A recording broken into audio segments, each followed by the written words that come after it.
Assalamualaikum warahmatullahi wabarakatuh. Salam sejahtera buat kita semua. Semoga kita selalu dalam lindungan dan limpahan rahmatnya. Ya, pada kesempatan kali ini ya, saya akan sharing ya mengenai ini ya. Kita masih membahas ini ya, seperti yang kemarin-kemarin ya, video-video yang sebelumnya kita membahas mengenai diri sendiri ya. Jadi di sini kita akan bahas mengenai wadah ya, wadah diri sendiri, kayak gitu, memperbesar wadah keilmuan, nah seperti itu ya. Jadi seperti kita ketahui ya bahwa suatu ruangan ya, kenapa kita kalau misalkan nih kita belajar sesuatu hal, baik itu belajar suatu ilmu ya, baik ilmu secara fisik kayak misal di sekolah gitu kan, kayak kita kuliah atau kita belajar ilmu apa di SMP atau SMA atau kuliah, ataupun ilmu-ilmu dalam hal ekonomi ataupun yang kelihatan ataupun yang nggak kelihatan, itu pada dasarnya sama. Nah seperti itu ya. Terkadang kita sudah mempelajari ya, buka buku berulang-ulang, tetapi kok udah masuk ke pikiran ya, ke rasa kita, ke otak kita, pikiran, tapi nggak masuk ke, nggak nyantol gitu loh, nyantol ke, kita mau berusaha semaksimal mungkin juga kalau wadahnya itu belum cukup ya, atau mungkin terlalu penuh isinya. Nah seperti itu, terlalu penuh, kayak ibaratnya kayak sebuah ruangan ya, kita punya rumah atau ruangan ya, sebuah ruangan itu kalau isinya itu terlalu penuh dengan barang-barang yang ya, maaf ya, barang-barang yang sudah nggak terpakai lah ya, ibarat barang-barang yang sudah ya seharusnya disisihkan kayak gitu kan, jadi rumah itu terlihat penuh kayak gitu. Nah jadi kalau rumah itu terlihat penuh juga, nanti mau diisi barang lagi udah nggak bisa. Nah jadi ibaratnya rumah itu terisi dengan barang-barang yang kurang bagus. Nah seperti itu ya, ya seperti barang apa gitu kan. Nah itu harus kita bersihkan dulu. Nah seperti itu. Nah ibaratnya ya kayak tadi, suatu rumah yang kita misal mau belajar ilmu apa, tetapi rumah itu udah terlalu penuh dengan isi barang-barang yang kurang bagus. Kayak misal ya, maaf ya, dengan barang-barang rongsokan atau barangnya sudah nggak terpakai, atau ya mungkin harus kita sisihkan lah, seperti itu. Nah jadi untuk kita memperbesar suatu wadah keilmuan, nah kita harus menyisihkan itu membuanglah barang-barang yang sudah terpakai, kayak barang-barang rongsokan yang kurang bagus. Nah supaya apa? Supaya ruangannya itu lega, luas. Jadi kalau dimasukin suatu barang lagi ya atau ilmu, itu akan cepat masuk ya, seperti itu. Nah itu dengan barang-barang yang kurang bagus, seperti harus dibersihkan lah supaya terlihat lega gitu kan, luas. Nah seperti itu. Kalau kita punya rumah yang luas tetapi penuh dengan barang-barang rongsok ya, ibaratnya barang-barang yang seharusnya harus kita sisihkan tapi masih ada di tempat itu, nah itu nanti akan memenuhin space, atau kalau kita ngomong HP itu terlalu banyak memori lah ya gitu, terlalu banyak memori. Jadi untuk cara kerja HP itu jadi lemot. Nah supaya kerja HP-nya itu cepat dan ringan ya, memori-memori file-file yang udah nggak terpakai ya harus dihapus ya, harus dibersihkan. Nah itu salah satu caranya ya kita untuk memperbesar suatu wadah. Nah seperti itu ya. Nah terus yang selanjutnya, memperbesar suatu wadah. Nah yang kedua, begitupun yang ada di dalam diri kita. Kita sulit untuk mempelajari sesuatu hal itu bisa karena terlalu banyak memori yang kita pikirkan. Dari pikiran kita, otak kita itu terlalu penuh hati kita juga terlalu penuh dengan memori-memori yang seharusnya sudah ini harus diperbarui lah. Kayak HP itu harus diperbarui. Jadi file-file yang sudah nggak terpakai, yang sudah nggak berguna, ya harus disisihkan lah, harus dihapus. Nah seperti itu supaya lega ruangannya. Nah seperti itu ya. Nah begitupun dalam ini bisa dipakai baik kita belajar ilmu yang secara fisik ataupun non fisik ya, itu pada dasarnya sama. Nah cuman ya bidangnya aja yang berbeda. Nah kayak misal orang kuliah atau SMA itu juga perlu membersihkan, meristat ya, meristat pikiran supaya jernih, supaya lebih ringan lah untuk berpikir. Tapi kalau kita berpikir banyak hal yang ini itu dari A sampai Z kita pikirin semua, ya nantinya akan berat kita untuk berpikir, sulit untuk berkonsentrasi ya, seperti itu.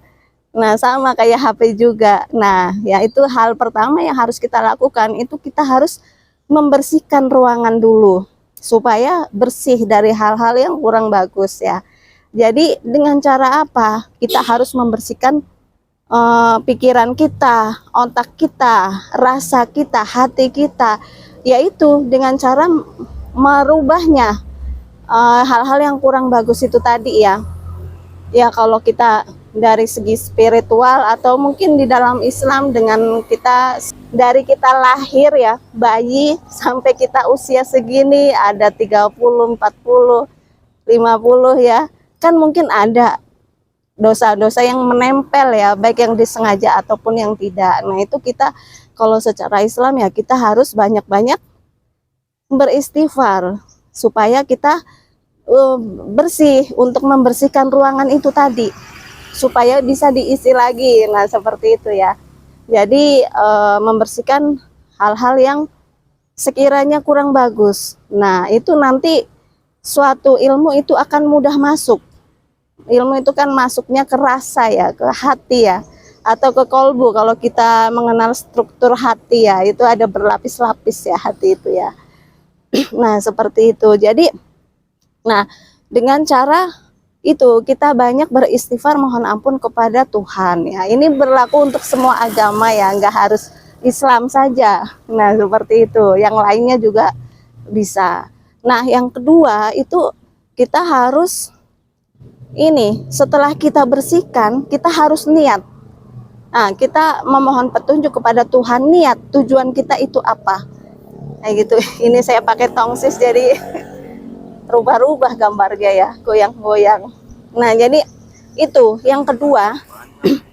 Yang kedua kita harus niat ya. Jadi harus diisi dengan niat, tujuan kita itu apa. Misal ya Allah ya Tuhan, saya pingin belajar apa, saya pingin kuliahnya dapat nilai yang bagus, saya pingin nanti hasilnya bagaimana gitu kan, bisa lulus ujian, atau nanti saya mau belajar apa. Nah itu niat, harus diniati dulu seperti itu ya. Nah setelah kita membersihkan hati, pikiran kita, otak kita dari hal-hal yang kurang bagus dengan istighfar tadi, yang kedua kita diniatkan dulu. Nah yang ketiga ini ya, yang ketiga itu kita dengan laku atau kita berpuasa. Biasanya sih kalau kita untuk mempelajari suatu hal atau ilmu ya, baik ilmu itu yang kelihatan ataupun yang tidak terlihat, itu kita dengan puasa mutih. Karena di dalam puasa mutih itu kita membersihkan hati dan jiwa kita. Dengan berpuasa mutih itu bisa juga dari wadah yang kecil itu bisa menjadi lebih besar dengan berpuasa mutih ya. Nah dengan dari yang kita nggak punya wadah jadi punya wadah, yang lemah jadi kuat, itu bisa dengan puasa mutih. Makanya orang zaman dulu itu puasa mutih ini merupakan puasa yang sangat ini ya, hobi ya orang-orang nenek moyang kita dengan berpuasa mutih. Jadi itu udah sering dilakukan. Nah, dalam beberapa waktu kemarin saya udah sharing juga ya mengenai pengertian puasa mutih dan tata caranya juga. Nah seperti itu. Nah yang selanjutnya itu kita berpuasa dengan berpuasa mutih ya.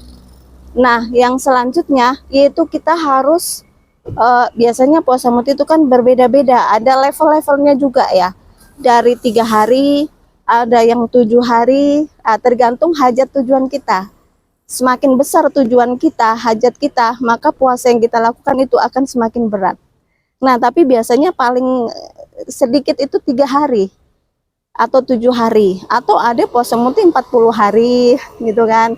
Ada yang 100 hari, ada juga ya, tergantung orangnya, kemampuannya dan juga tujuannya. Nah, seperti itu ya. Nah, jadi yang selanjutnya itu dengan puasa mutih ya. Setelah kita berpuasa mutih, maka kita harus ini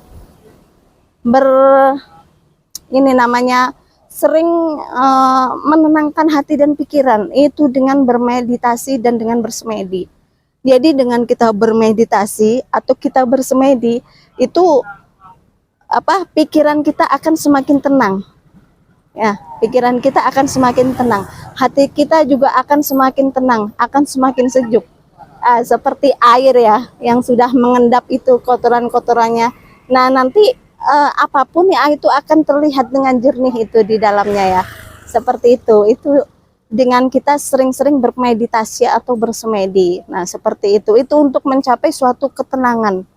Ya, jadi sesuatu manusia itu kan punya alam fisik.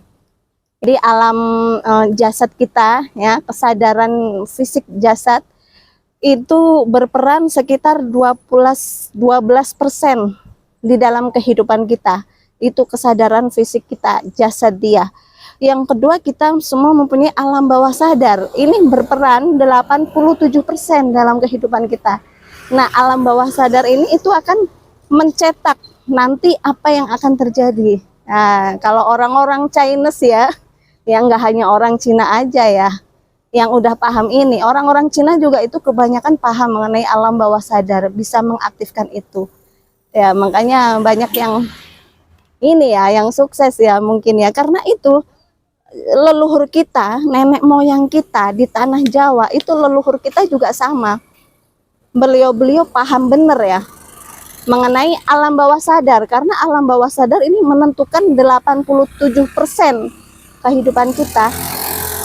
Kayak gitu. Nanti itu akan merekam semuanya, baik itu hal positif ataupun negatif, baik itu hanya sekedar bercanda atau beneran, itu nanti semua akan terekam di alam bawah sadar. Nah, nanti itu yang akan terjadi.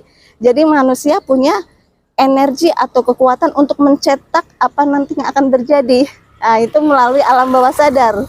Nah, seperti itu ya. Jadi kita dengan kita bermeditasi, dengan kita menenangkan pikiran kita, dengan kita mungkin ya sendiri ya, menyepi lah ibaratnya. Ayo kita sering bermeditasi ataupun bersemedi. Nah, itu kan pikiran kita tenang, hati kita tenang. Nah, di situ nanti akan tercetak. Jadi kita memasukkan hal-hal yang positif. Tujuan kita apa, kayak misal diisilah dalam bermeditasi, kita diisi doa yang tujuannya baik. Nah, nanti doa itu akan hidup, akan masuk ke dalam alam bawah sadar kita. Nanti akan direspon oleh alam semesta. Nah, itu nanti akan tercetak. Nah, seperti itu ya. Ini fungsi dari alam bawah sadar itu ya. Nah, seperti itu.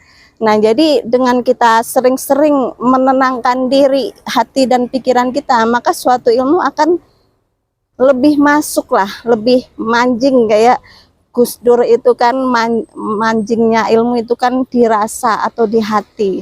Itu nanti akan terasa di hati kita. Karena hati, kalau kita mengenal struktur hati ya, itu semakin masuk ke dalam relung hati kita, itu akan semakin luas. Bahkan luasnya hati ini di dalam Islam, luasnya hati bisa melebihi luasnya langit dan bumi, karena segala sesuatu yang ada di luar diri kita itu ada di dalam diri kita. Atau mungkin jagat gumelar ya, itu di luar, jagat kinulung itu di dalam diri kita, makrokosmos di luar dan mikro itu di dalam. Nah, itu saling terhubung. Jadi kita perlu ya untuk mensinkronisasikan antara diri kita dan di luar diri kita, itu dengan alam jagat raya ini ya, seperti itu. Nah, jadi itu ya beberapa hal yang perlu kita lakukan supaya sesuatu hal itu cepat masuk ke dalam diri kita, atau suatu ilmu kita belajar, baik itu ilmu secara fisik ya, secara fisik ataupun non fisik, itu dengan caranya itu kita membersihkan wadah kita dari hal-hal yang kurang bagus, itu dengan kita banyak-banyak beristighfar. Yang kedua, kita harus ini mengisinya dengan itu tadi, untuk memberikan suatu energi dengan kita berpuasa mutih. Nah, seperti itu ya. Jadi kita diniatkan dulu.